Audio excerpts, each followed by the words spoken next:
J'ai passé beaucoup de temps à faire des randonnées et à explorer les régions sauvages de l'Alaska, mais rien ne m'avait préparé à ce qui s'est passé cet été-là. J'avais toujours entendu des récits d'autres randonneurs et de gardes forestiers à propos de rencontres étranges, des créatures mystérieuses tapies dans l'ombre, des observations de quelque chose qui semblait plus proche de la légende que de la réalité. Mais je pensais que ce n'était que de l'exagération, une façon d'effrayer les personnes inexpérimentées. Jusqu'à ce que je me retrouve au cœur du Chugach State Park. Tout a commencé comme n'importe quel autre voyage. J'avais préparé mon matériel, fait le plein d'encas et pris la route tôt le matin, impatient de passer un week-end à camper seul sous le soleil de minuit. Le temps était parfait, le ciel d'un bleu éclatant et les sentiers relativement vides.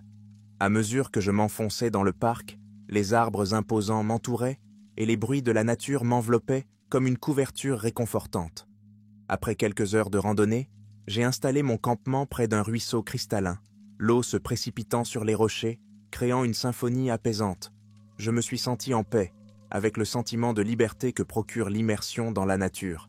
J'ai passé la journée à explorer, à prendre des photos et à m'imprégner du paysage. Mais alors que le soleil descendait sous l'horizon, projetant de longues ombres sur le paysage, un sentiment de malaise a commencé à s'installer. Cela a commencé subtilement, un bruissement dans les sous-bois que je n'arrivais pas à situer.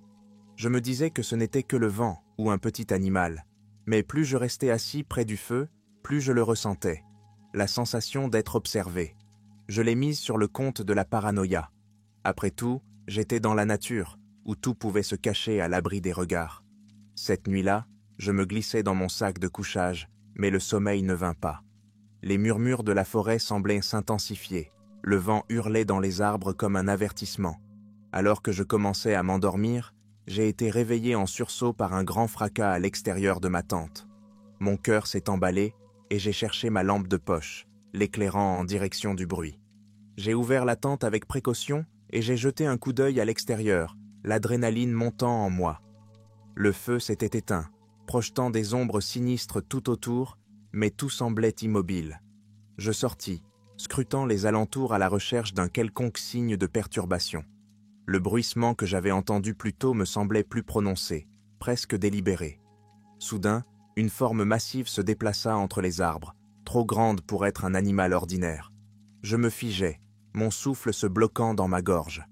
La silhouette était recroquevillée, cachée par l'obscurité. Je pouvais à peine en distinguer les contours, mais ce n'était certainement pas un humain. Mon instinct m'a poussé à rentrer dans la tente en titubant, le cœur battant à tout rompre. J'ai fermé la tente, l'esprit en ébullition. Qu'est-ce qu'il y a là-bas? Devais-je l'ignorer et espérer qu'il s'en aille? J'ai essayé de me convaincre que ce n'était rien, juste le fruit de mon imagination.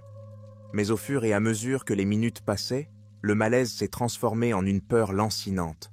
Je n'arrivais pas à me débarrasser du sentiment que, quoi que ce soit, il me surveillait toujours. Le bruit des branches qui craquent et les grognements sourds résonnaient dans la nuit, chaque bruit amplifiant ma peur. Je décidai de faire mes bagages et de partir, mais mon matériel était éparpillé dans la tente. Je pris une profonde inspiration, me préparant à ce qui m'attendait à l'extérieur. J'ai ouvert la tente avec précaution, jetant un coup d'œil à l'extérieur une fois de plus. Le clair de lune éclairait la clairière, et je pouvais voir les ombres danser entre les arbres. La forme avait disparu, mais je sentais un poids oppressant dans l'air. Je me dépêchais de rassembler mes affaires, mes mains tremblaient, tandis que je mettais tout dans mon sac. Au moment où je finissais de ranger mes affaires, j'entendis un grondement sourd, plus proche cette fois. Je me suis retourné, le faisceau de la lampe de poche tremblait en traversant les arbres. Mon cœur s'est effondré lorsque je l'ai vu, une créature comme je n'en avais jamais vue, debout à quatre pattes. Ses yeux brillaient d'une lueur ambrée inquiétante, et sa fourrure mate et sombre se fondait dans l'ombre. On aurait dit un croisement monstrueux entre un ours et quelque chose d'autre, quelque chose d'extraterrestre. La panique s'est emparée de moi et j'ai foncé dans les bois, l'adrénaline me propulsant en avant. Je n'avais aucune idée de l'endroit où j'allais. Tout ce qui comptait, c'était de mettre de la distance entre moi et cette créature. Je trébuchais sur des racines et des rochers, des branches griffant mes vêtements alors que je m'enfonçais dans la forêt. Les grognements s'amplifiaient derrière moi, me poursuivant comme une mélodie lancinante. Je pouvais sentir son souffle sur mon cou, Les ombres s'étiraient pour m'attraper. Tous mes instincts me disaient de continuer à avancer, mais la fatigue s'installait et mes poumons brûlaient à cause de l'effort. Je devais trouver un endroit où me cacher, où me mettre à l'abri. Je pris un virage et m'arrêtai au bord d'une falaise abrupte surplombant la vallée. La lune baignait le paysage d'une lumière argentée, mais je pouvais entendre le grognement de la créature résonner à travers les arbres, se rapprochant. Il n'y avait aucun moyen de revenir en arrière, je devais sauter ou faire face à l'horreur qui se trouvait derrière moi. Prenant une profonde inspiration, je fis mon choix et sautai, atterrissant sur une corniche juste en dessous de la falaise. Je roulais pour absorber l'impact et me relevais, me pressant contre la paroi rocheuse, espérant que les ombres me dissimuleraient. Le grognement s'arrêta, remplacé par un grondement sourd qui me fit frissonner. J'attendis en silence, le cœur battant à tout rompre. Les minutes me parurent des heures, mais finalement, les grognements de la créature s'estompèrent dans le lointain. Je n'arrivais pas à croire que j'avais réussi à m'échapper, du moins pour le moment. Mais je savais que je ne pouvais pas rester ici pour toujours. Je devais retrouver le chemin du sentier et me mettre à l'abri. Je descendis le long de la corniche, naviguant avec précaution sur le terrain rocailleux. La forêt semblait différente maintenant, l'air était chargé de tension. J'avançais lentement, à l'affût de tout signe de danger, espérant que la créature avait perdu mon odeur. En me frayant un chemin à travers les arbres, je tombais sur un sentier familier, celui que j'avais emprunté plus tôt. J'étais soulagé, mais je n'osais pas baisser ma garde. Alors que je marchais, j'ai remarqué quelque chose dans les sous-bois, un éclair de fourrure et le reflet d'yeux qui m'observait. Je me suis figé, mon cœur s'est emballé. J'étais entré sur son territoire et je savais que je devais être prudente.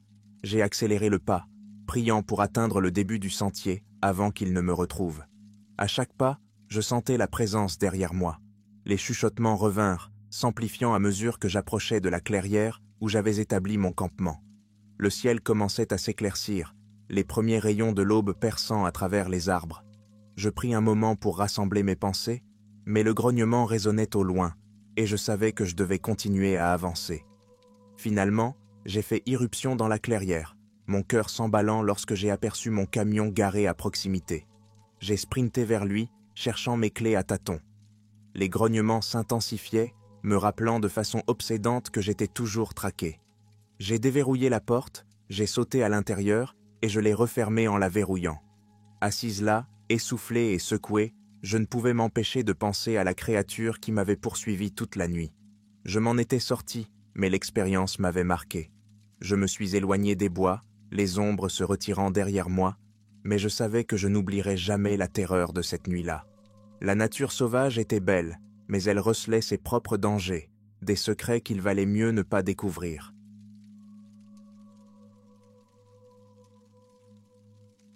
En tant que garde forestier dans le parc national de Denali, je pensais avoir tout vu. Cette vaste étendue sauvage était ma maison, et j'avais passé des années à patrouiller sur ces sentiers, à éduquer les visiteurs sur la flore et la faune. Mais je n'avais jamais rien vu de tel que les événements qui se sont déroulés au cours d'un été fatidique. Tout a commencé par une série de rapports étranges de la part de touristes. Ils affirmaient entendre des chuchotements résonner dans les arbres la nuit, des ombres se déplacer juste à l'abri des regards, et avoir l'impression irrésistible d'être observés. La plupart d'entre eux n'y voyaient que de la paranoïa, mais je n'arrivais pas à me défaire du sentiment que quelque chose n'allait pas. Les bois ont l'habitude de jouer des tours à l'esprit, mais ces histoires avaient une qualité persistante qui rongeait mes instincts. Un soir, j'étais en patrouille de nuit, la lune jetant une lueur argentée sur le paysage. Je venais de finir de vérifier les terrains de camping quand je l'ai entendu. Un hurlement grave et triste qui se répercutait dans l'air. Je n'avais jamais rien entendu de tel, un son qui m'a fait froid dans le dos. Je me suis arrêté, le cœur battant la chamade, et je suis sorti de mon véhicule, m'efforçant de localiser la source du son. Alors que je me tenais là, le hurlement s'est arrêté, remplacé par un silence sinistre. J'ai senti les poils de ma nuque se hérisser, la sensation d'être observé revenant dans mon esprit. J'ai décidé d'enquêter et j'ai suivi le son dans les bois, une lampe de poche à la main. Les arbres se profilaient au-dessus de ma tête, projetant de longues ombres qui dansaient dans le faisceau de ma lampe. Je ressentis un mélange d'excitation et de trépidation, mon instinct m'incitant à la prudence. À mesure que je m'enfonçais dans la forêt, j'ai remarqué que l'air devenait plus froid et qu'un épais brouillard s'installait, obscurcissant ma vision. Le hurlement revint, plus lointain maintenant, et je continuais à avancer, déterminé à en découvrir la source. Soudain, je tombai sur une clairière et mon souffle se bloqua dans ma gorge. Au centre se trouvait un autel de fortune, entouré d'étranges symboles gravés dans le sol. Des offrandes étaient éparpillées, des os, des plumes et des restes de ce qui semblait être des sacrifices d'animaux. C'était un spectacle troublant, et les poils de mes bras se hérissèrent de peur. Alors que je m'apprêtais à faire demi-tour, j'aperçus quelque chose qui se déplaçait dans l'ombre, quelque chose de grand et de massif, dont la forme était masquée par le brouillard. Mon cœur s'emballa lorsque je braquai ma torche sur la silhouette, éclairant une créature massive qui se tenait à l'orée de la clairière.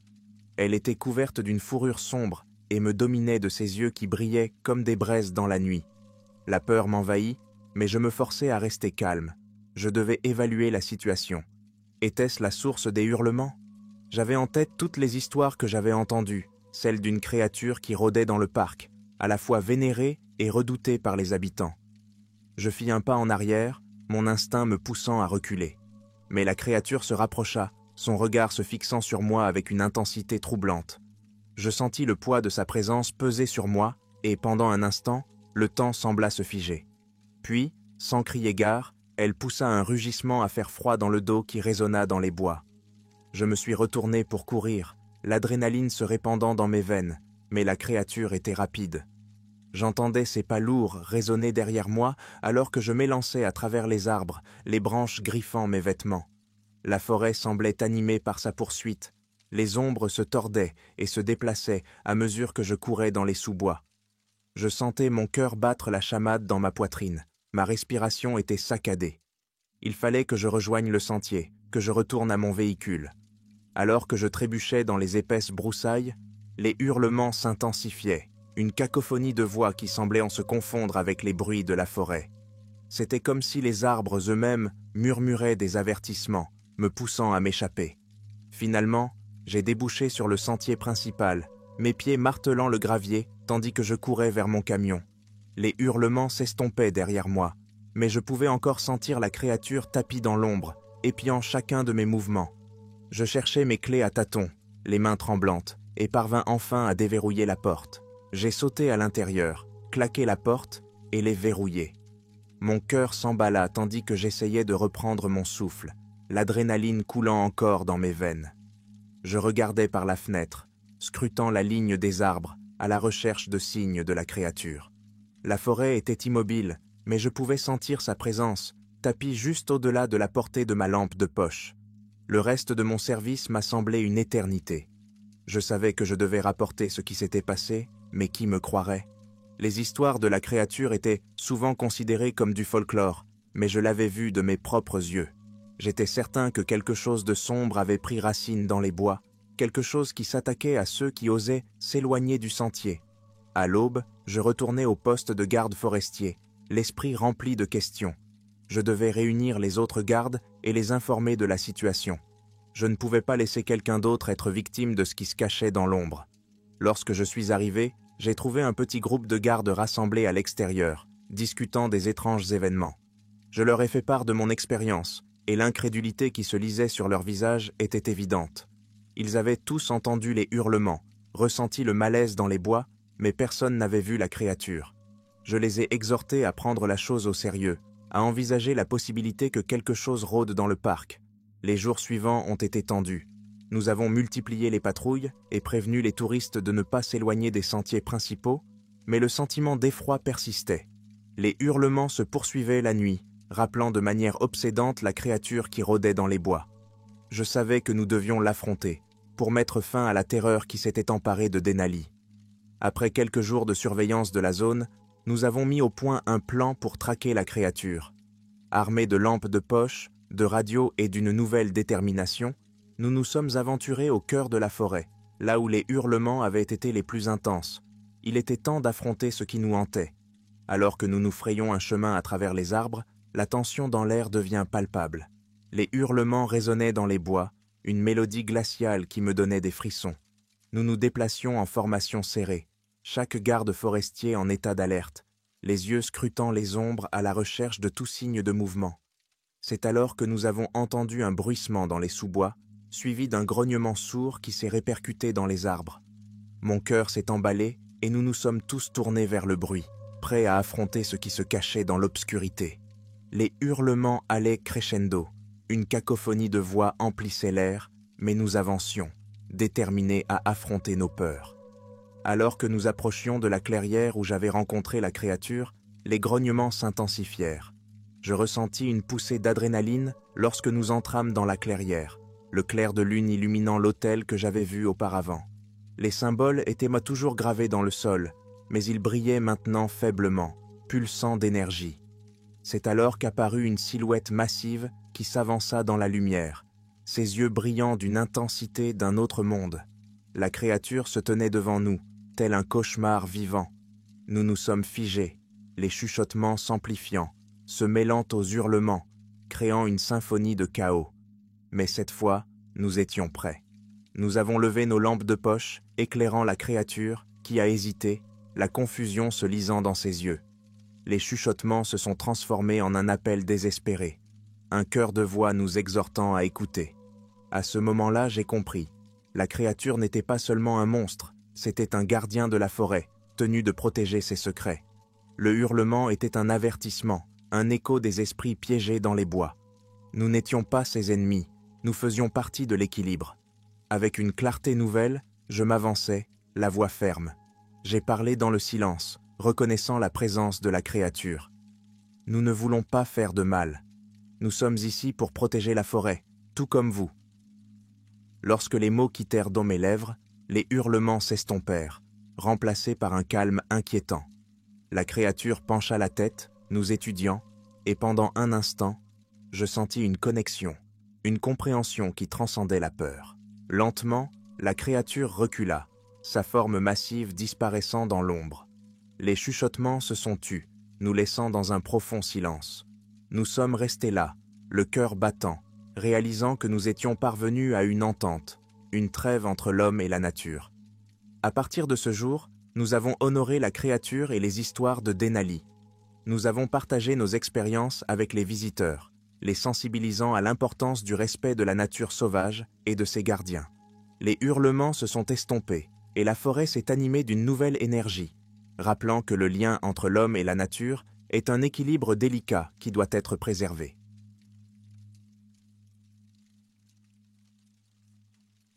Je chasse en Alaska depuis des années, mais il y a un voyage que je n'oublierai jamais. C'était censé être une simple excursion d'un week-end, juste moi, mon équipement et le frisson de la chasse dans les vastes étendues sauvages de la péninsule de Kenai. J'ai emporté mon fusil, beaucoup de provisions, et je suis parti tôt un matin frais, impatient de traquer du gibier.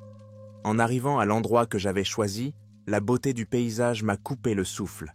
Les montagnes imposantes, recouvertes d'un manteau de neige, contrastaient fortement avec les verts profonds de la forêt dense.